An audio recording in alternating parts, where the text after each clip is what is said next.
Alright, take 3! Welcome everybody to another video right here on Killer or Demon 669. I'm your host, Peter Gilmore. Thank you all for watching this video. Make sure you like this video, hit that subscribe button down below, and subscribe to my other channels likewise. And if you hear things outside the studio, it's, you know, my girlfriend Rosa's making smoothies and good stuff outside. I'm gonna have a wig, and I got stuff in my mouth. I got a little horse throat or something. Anyway, so make sure you like this video, hit that subscribe button down below. Like I said, subscribe to my other channels. You know, as we keep rolling on to 500 subscribers on this channel and TGC Reborn, and more subs coming away, hopefully. We'll see. Alright, so on this late Monday night, it is time, once again, for your late, not out of date, it's time for your late Monday night Raw review for October the 27th, 2014. And this was a pretty damn good Raw, coming off the good Hell in a Cell pay-per-view, and the road to the Survivor Series begins. And like I said, it was a pretty damn good show. We start off with a video package shown from Hell in a Cell, the same one that started Hell in a Cell. Then we see clips showing of Seth Rollins versus Dean Ambrose, which was an epic fucking match. And it shows him going off the cell through the announcer table. Then it shows Bray Wyatt returning and through the Sister Abigail hologram and destroying Dean Ambrose, hitting Sister Abigail, which allowed Seth to get the win. Then we see clips of the Orton-Cena Hell in a Cell match, where we see Randy Orton hit a RKO out of nowhere! And then a super AA through the table. And let me see. Then he hits the super AA through the table, and then Cena. We found out Cena is going to be getting another title shot at Brock Lesnar, probably at the Royal Rumble. It sucks. All right. So we get to the ring. We see the Authority in the ring. Triple H, Stephanie, and Kane. They're all in the ring. Stephanie welcomes us to Raw. And the fans are all booing them, and she says, but the fans are all happy to see them. No. And she says people missed one hell, pun intended, of a show, and if people watched on the stupid WWE Network for that stupid price of $9.99, they got their money's worth. Well, I watched it for free, so I didn't get my money's worth. You know, and I didn't have to pay $54.99 on pay-per-view or $9.99 on the network. I got it for free. Best thing going. Alright, then Triple H gets on mic. He says it was a bittersweet night for the Authority because Randy Orton lost his epic, wasn't that epic, Hell in a Cell match with Cena. And he says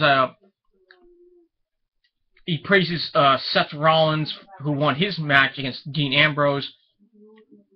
He says he's the future, he's the standard bearer of the WWE. So he brings out Seth Rollins, who comes out with Jamie Noble and Jerry Mercury. He's limping to the ring, you know, showing and selling the the beatdown that he got from Hell in a Cell. I mean, I don't know how he's walking and how he's alive. Jeez. So Stephanie tries to get the fans to cheer for Seth, but that doesn't work. Seth gets on the mic and he says the fans are the best, and he thanks them. I don't know why.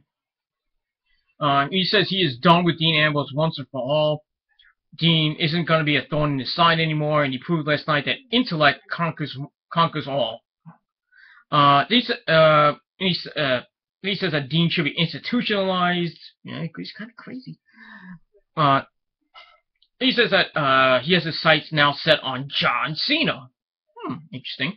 Then the fans start doing a "Let's go Cena, Cena sucks" chant, which doesn't bother Seth, and Seth goes blah blah blah. So he says that later tonight he's gonna see Cena, just like the fans were able to see Cena after he's lying in a pool of his own failure. So we find out that Cena's going to be taking on Seth Rollins in the main event tonight. So before the segment ends, we see Randy Orton come out, and he is pissed. So he asks Seth if, did I hear this correctly? Did you just say that you're the future of the WWE? You're the face of the WWE now? The standard bearer? And he asks him, why did he hear that he lost the Cena last night? Because Seth Rollins curb stomped him last week on Raw, and he was seeing stars. His head wasn't in the game. You know, I mean, you had a week to prepare. Then he says he might go back. He's all pissed off, and he might go back to anger management like he did back in 2006. I think he went off the script there. Man, this freaking cough drops kill me. Then he mentions asking the authority to, you know, from last night to deal with him, or he's going to do it himself. And then a fight breaks out as Orton tried to get to Seth, and you know, Noble and Mercury got involved. Kane and Triple H got involved. They tried to separate both of them. And then Triple H tells Orton that this ain't going to happen tonight, and he tells Randy to calm down, and Orton's like, I'll calm down when Seth is dead. Oh boy. Wow, fighting words.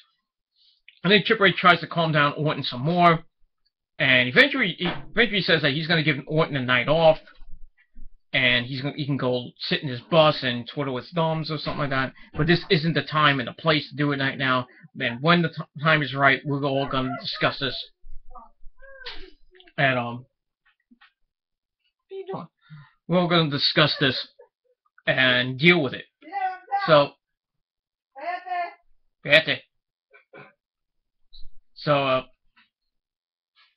so Orton, excuse me, Orton's, you know, they settled each other down, and then Orton hits a RKO out of nowhere. My God, he is broken in half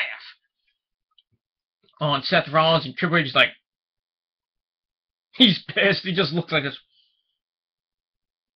It was pretty funny. So I like this segment. You know, I think it's, you know, it's planting the seeds to the eventual Randy Orton face turn, and he's gonna start a thing with Seth Rollins, and we'll see what happens from there. So I gave it 3.5 out of 5 stars.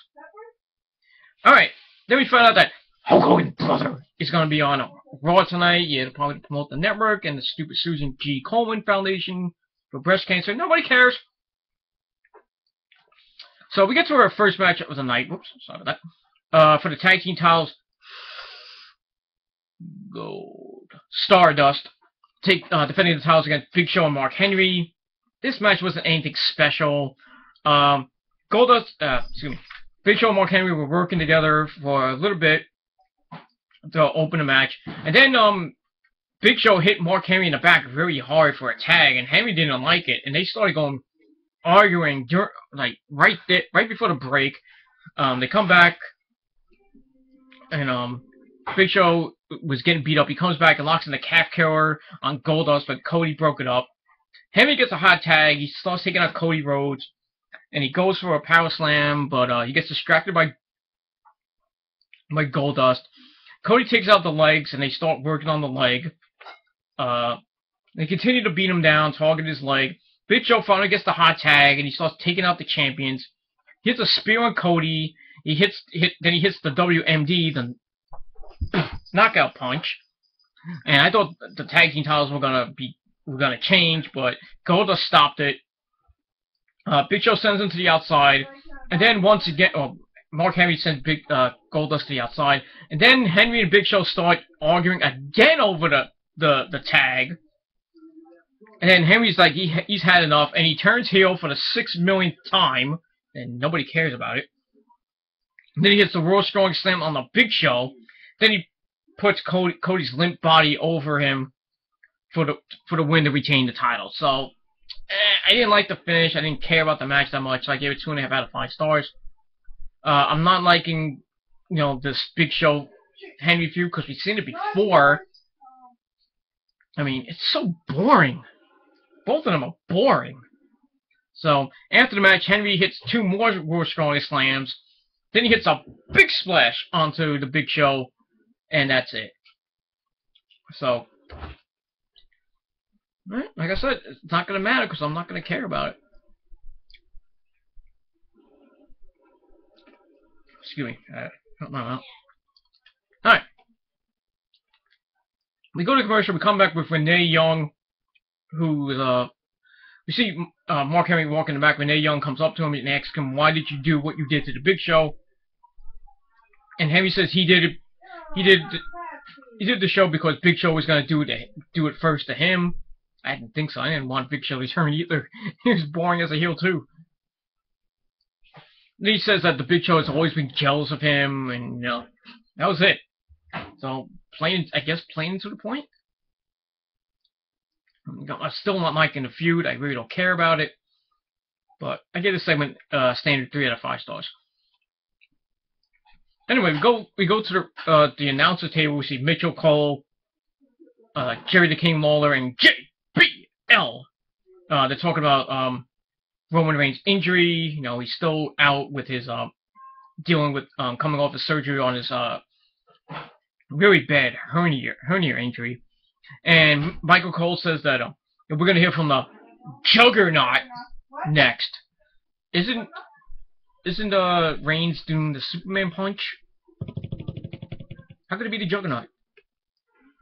He's going to come out in a big red suit and a big red helmet and go, "I'm the Juggernaut, bitch!" God. But anyway, so we didn't see a hype video from Roman Reigns showing his dominance. And then we see Roman Reigns on the Titantron via satellite. And Roman Reigns gives us an update. He says he's getting better and stronger each and every day.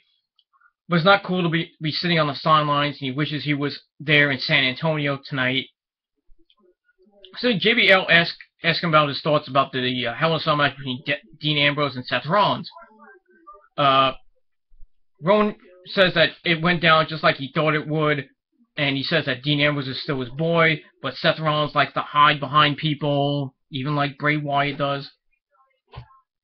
And he tells Seth Rollins that when he's medically cleared, he's going to make him the past. Not the future, but the past.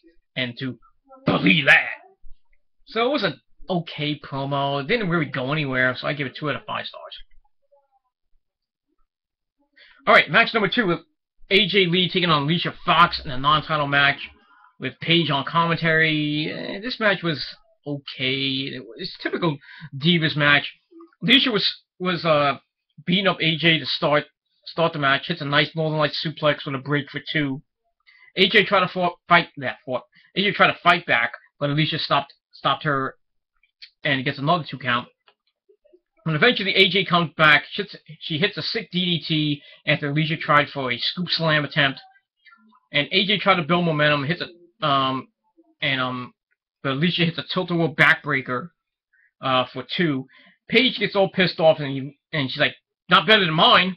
And she leaves commentary. She distracts Alicia long enough for AJ to roll up Alicia with a 1980 schoolgirl for the pin. I mean, why do we have to see this match? We saw it for the last 3 weeks. I don't know. But AJ wins. Whoop-de-damn-do. She skips out of the ring. Yay, I got the Divas title. Yay, I'm going to get some from CM Punk. But I digress. So, so I give the match 2 out of 5 stars. Afterwards, Paige feels all sorry for what she did. She gets in the ring, and they're trying to, she's trying to tell Alicia that she's sorry, but she turns on Alicia and kicks her right in the mush. And looked like I thought Alicia lost all her teeth. Surprised her weave didn't fall off, but I digress. Then she sends Alicia to the floor. She sends her into the barricade a bunch of times. Slingshots her into the barricade, bangs her head into the barricade 4 times. Ow! It got so bad that Jerry the King Lawler had to come stop it. I mean, because he has to save the puppies. He has to save the Divas, because he's a fucking pervert. But this was just, a lead into Paige versus Alicia Fox match. I really don't care about the feud. I mean, who's going to fight AJ now? really, there's nobody left for AJ to fight. Except maybe Naomi, and I think she already beat Naomi. She beat Cameron, she beat Summer Rae, Natalya, everybody else on the fucking Divas roster. Who are they gonna bring up? They have to bring up somebody from NXT to maybe beat AJ, like Bayley, like Becky Lynch, maybe Sasha Banks, maybe Charlotte. That's the only people I see can probably beat AJ at this point. I mean, everybody else, nobody cares because half the freaking Divas roster is on Total Divas, and there's that stupid rule that if you're on Total Divas, you can't win the title. So it looks like AJ is going to be holding it for another year. Well, close to a year. But I digress. So I give the Aftermath 2.25 out of 5 stars. Then we found out that Dean Ambrose is going to take on Cesaro later in the night. But first we're going to hear from John Cena! So he comes out and he hypes up the crowd. And he says that the fans are all hyped up because tomorrow night that the San Antonio Spurs are going to raise their championship banner. Once the start of the NBA season begins tomorrow, not really caring because I'm not that big of an NBA fan anymore. You know, I still root for the Celtics and I still will root for the Brooklyn Nets. You know. But anyway, he says that last night was an epic night. He says it wasn't the final chapter in the Cena-Orton saga, but it was the best one. I could say that. Then he mentions Hell in Cell again and the opportunity to face Brock Lesnar at probably at the Royal Rumble for the WWE title, and he gets the opportunity to face the Beast once again and become the best. He says he beat Orton and earned his chance. You know, you mentioned that before. Excuse me for a second. And he says that Brock sits at home thinking he's a champion while he's on every week. Damn, fighting like a champion. He says that the next time he and Brock are in the ring, that Brock is going to lose, and everything he does from this point onward is going to be a statement to him. He says that he went through a future Hall of Famer, Randy Orton, last night, and that tonight he will put on a main event worthy match for the fans of San Antonio. Then he brings up Seth Rollins and says that the future has to go through him, and he's going to be the one to end the future. Yeah, bury everybody on the freaking NXT roster. If you bury Cena, I'm going to fucking kill you. But I digress. So, Stephanie McMahon comes out, and she congratulates Cena on his hard-fought victory last night, and she can't wait for his match with Seth in the main event. She can't wait for Survivor Series, so this is I like this part. She starts, you start hyping the next pay-per-view, you start building the feuds and the storylines. This was good. This is what WWE should be doing. Not wait until 2 weeks before the pay-per-view to make the big name matches and all the rest of the card, come in. Do it now. Do it right after the pay-per-view. Do it the next night on Raw. And going forward into the SmackDown tapings. Do it right there. Don't do it 2 weeks later. But I digress, and that's my opinion.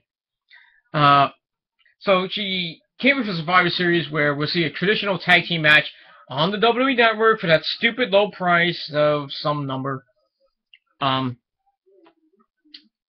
she has a proposition, not that kind of proposition, business proposition for John Cena. And she says Cena works so hard for winning the fans over and wants to know why he does it. And she says that Cena doesn't have to do this, and even she can do it. Yeah, she could. Then Cena gets on the mic and tells Stephanie to listen to the people for once. She doesn't, kind of like Triple H doesn't. Then Stephanie asks Cena if he hears all the Cena sucks chants, and fans chant Cena sucks. And she says she doesn't want to offend him, but wants to try to do what's best for business. Then she mocks the fans chanting in one arena one week, and then they were still booing him. In arenas over the years, they're still doing it. She says the fans care about him putting his body on the line, pouring his blood and guts out, and tearing each other apart. That's what the fans like, and which Cena does every night as well. Then she says that Cena can join the Authority, where he would be respected, and they care about what he does. And she mentions the match again, says that Brock already beat him twice already. even though they had like this would be the fourth match coming up at Royal Rumble, so it's 2-1 because Cena won Extreme Rules 2012.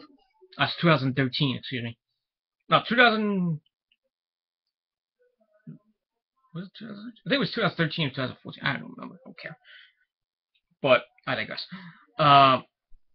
So she says that the Authority can be like his insurance policy and guarantee a victory for him at the Royal Rumble. And then she says that the winner of their match could be captain of Team Authority. Then she said, oops. Then she says that, I lost my place here. Sorry about that. Then she says that, Cena deserves the respect the Authority will give him, but Cena says that all he deserves is to tell the people why he loves what he does. And he says the fans come out to Raw and all the live events because they are all part of WWE. And he says he is here for the fans. Yeah, you are, and you haven't changed a bit. You suck. Then he asks Stephanie if he wants to sell out and join the Authority. Stephanie says, yeah, do it. So when you're gone, the fans won't even remember who you are. You know, I wouldn't. When Cena like finally leaves WWE, when he's gone, long gone, and dead and buried, I won't remember him. I wouldn't care. But I digress. That's a little harsh. But fuck you.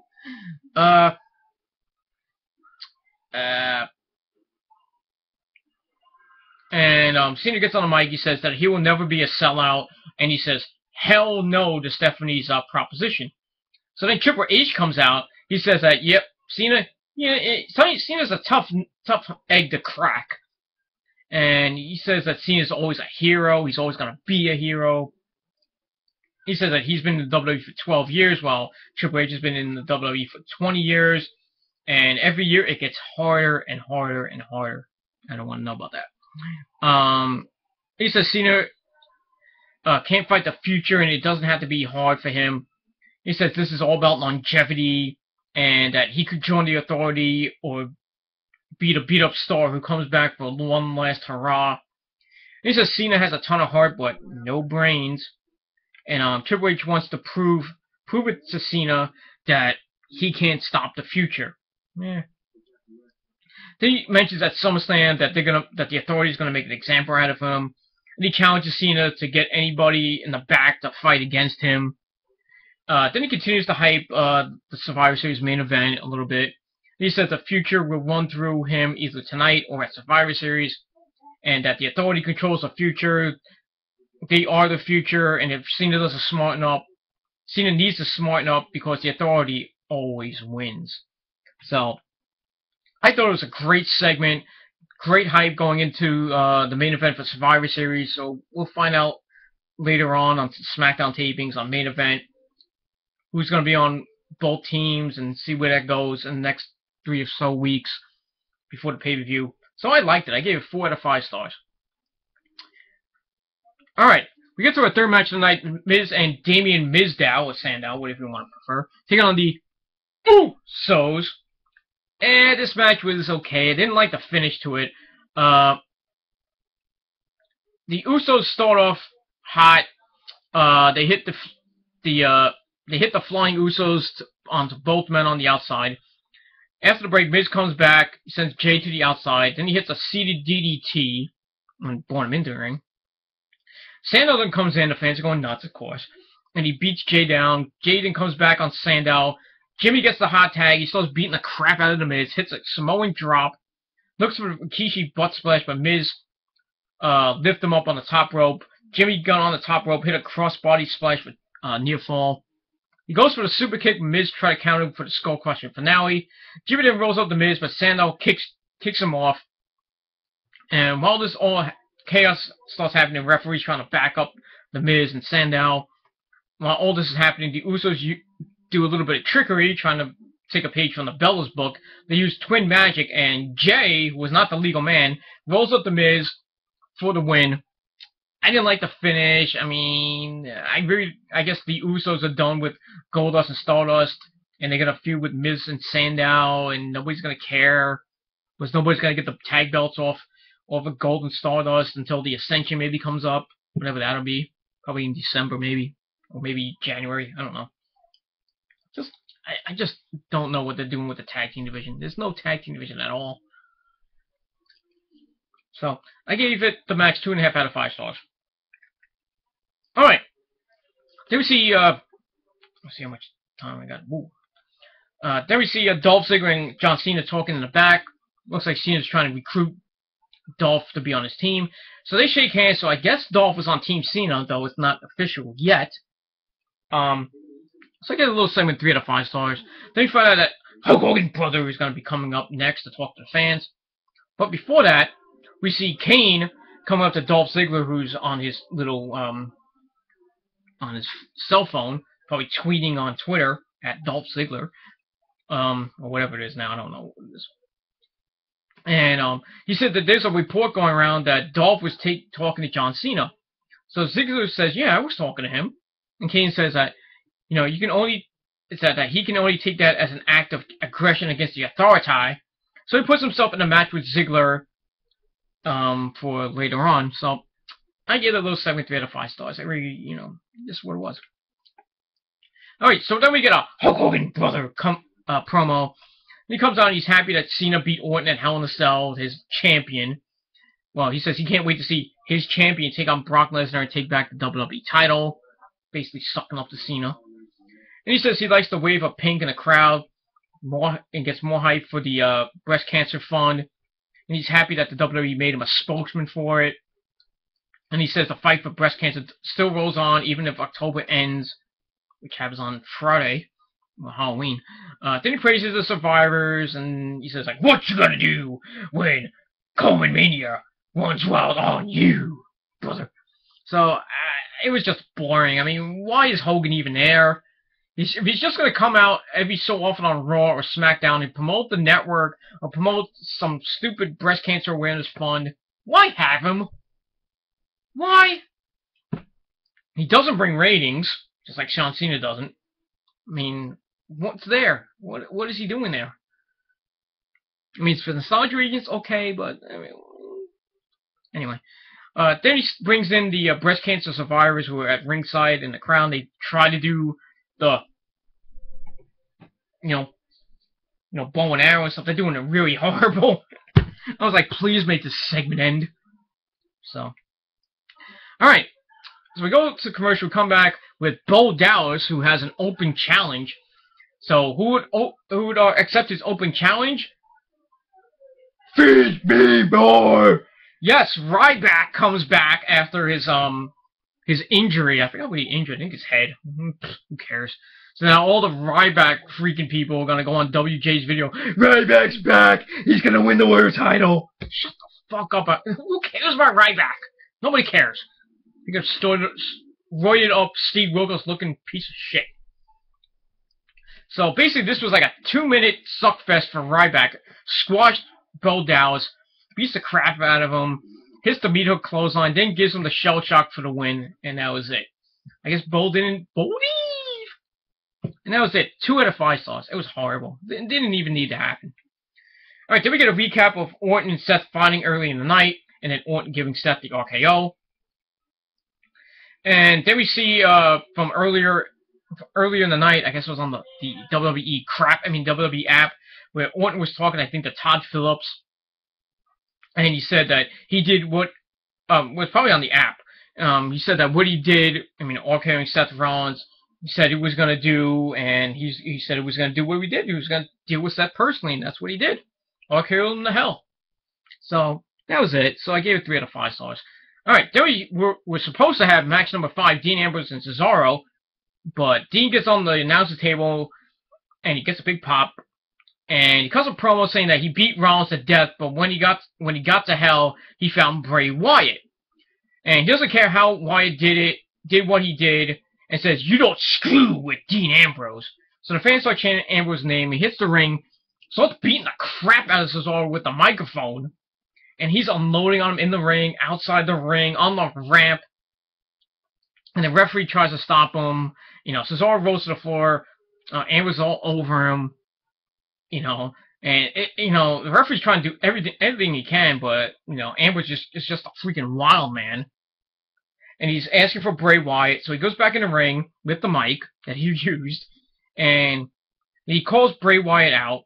So then we get a new look from Bray Wyatt. That was pretty nice and creepy. So he appears on the big screen. He comes out, and he's like in a big freaking envelope of light. And he says every time he looks at Dean, he can't help but see his own deranged reflection staring right back at him. Well, they are kind of alike. They're both crazy. And he says they're both victims of a system that makes men torture. Okay. And he says this world is not made for the both of them. And then one is like, well, what happens next? Match at Survivor Series? And he says he's not Ambrose's brother or his friend. And then Roy tells Dean to run. So I like that promo. I know that I knew these promos were going to starting to become epic over the next few weeks.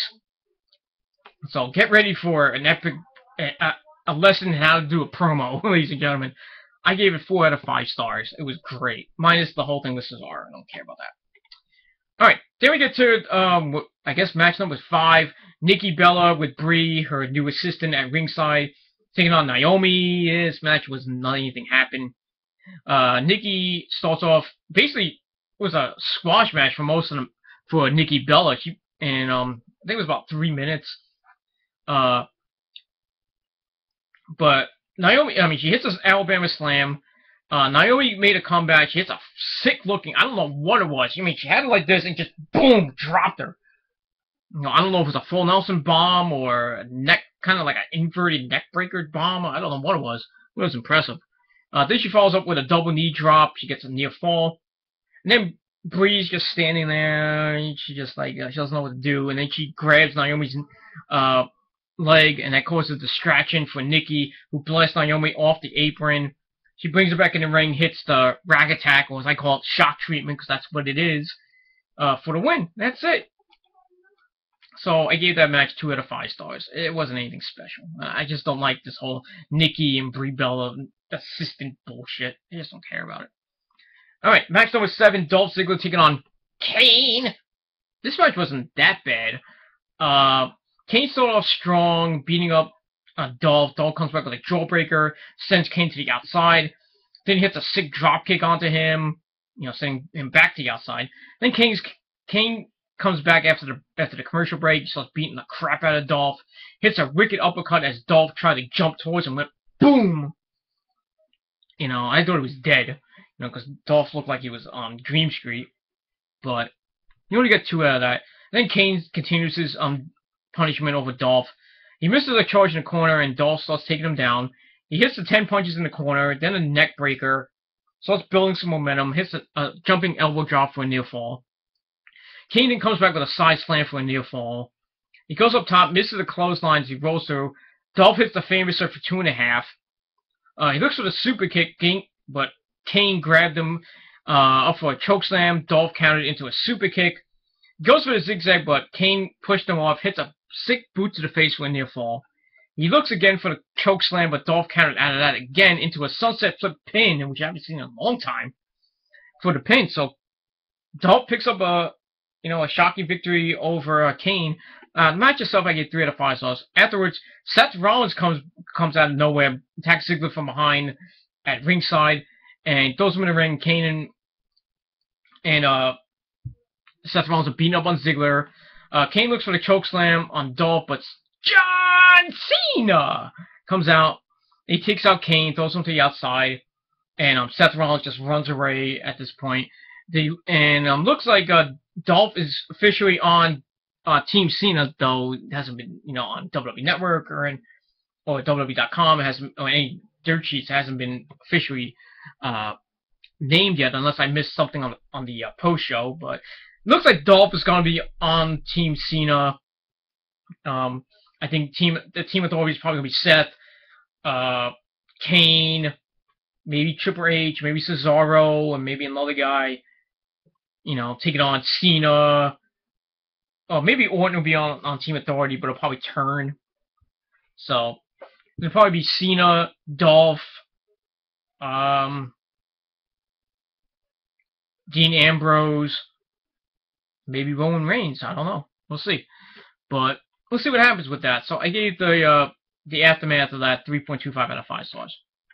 Alright, then we get to the main event. John Cena taking on Seth Rollins. I like this match. This was actually a great match. I mean, they've had a couple. I think they had 1 or 2 matches before, but this was a good match. They go back and forth for most of the match. Lots of near falls, lots of false finishes. Cena tried to go for the AA, Seth counted out of it. Cena tries for the SDF, but Seth counted out of that. Kicks Cena in the gut, hits a move for 2. Cena then comes back, tries to move off the top, but Seth grabs him and hits the buckle bomb a la Michael Elgin for a very close fall. I thought it was over, but as always, Cena kicks out of 2, and he has to win on Raw every time. So Seth then tries for the curb stomp, but Cena counters into the SDF. Looked like Seth was about to tap, but Kane came out, causing a no contest DQ finish, which was kind of lame. And I was going to give it 3.5, but the DQ really killed it for me, so I gave it 3.25 out of 5 stars. Afterwards, Dolph comes in after Cena was getting beat up, and then the numbers game got to them, and Mercury and Noah got involved. And then I was like, who's going to save them now? And then the entire Raw roster came out, causing a wild brawl, and Triple H and Stephanie come out, and they try to, look after Seth Rollins, who was with Mercury and Jamie Noble, and while everybody's getting taken out on the outside and fighting, inside the ring, Cena hits an AA to both Heath Slater and Bo Dallas, and that was it. So the aftermath was pretty good. I gave it 3.5 out of 5 stars. So I guess we're going to find out on the SmackDown tapings who's going to be on Team Authority and Team Cena. We'll find out more about Paige and Alicia Fox, Bray Wyatt and Dean Ambrose, Orton and Seth Rollins. What's going to happen? We'll see what happens on SmackDown and Main Event later this week. So check that all out. But Raw tonight was pretty decent, so I gave it a solid 7 out of 10 stars. So it looks like Raw is starting to get better going into Survivor Series. Hopefully they keep the momentum to TLC and into the Royal Rumble. But this is WWE we talk about. They go up and down every week. But this is a good sign that they're starting to do some good things, especially hyping the main event for Survivor Series. That was great. So hopefully they'll start getting better. So we'll see. Alright, so like I said, 7 out of 10 stars for Raw. And that's basically it. So thank you all for watching this video. Leave me your feedback. Leave me your comments down below in the comment box. Or you can do a video reply if you wish. Subscribe to this channel. My other channel's down below. Like this video. Share this video on Google+, Facebook, Twitter, Tumblr, Instagram, wherever else. Follow me on Facebook. Just type in Peter Gilmore. You'll probably find me somewhere. You can follow me and friend me if you wish. Follow me on Twitter at Gilmore Inc. That's capital Gilmour, capital INC. I'll put the link down below so you all can see. And that's basically it. So thank you all for watching this video. I'll be back Wednesday night with my TNA review. Q&A number 12 is coming probably this Sunday. Well, maybe this Sunday or sometime earlier. Maybe I'll do it earlier. Maybe Saturday. But we'll see. I got TGC 90 coming on Halloween night with my top 10 villains of all time. Horror villains of all time. It's going to be an interesting list, ladies and gentlemen. So check that out. Check out my rant videos on the Peter Gilmore channel. Check out TGC 89, my Hell in a Cell predictions. My Hell in a Cell review on DMetalGod669. And all my other videos. So check them all out. Give them a like. Share the videos all over the internet. Follow me on Twitter. Friend me on Facebook. And that's just about it. So thank you all for watching this video. I'm Peter Gilmore, signing off for tonight. Have a great rest of your week, everybody. And I'll see you guys next time. Peace.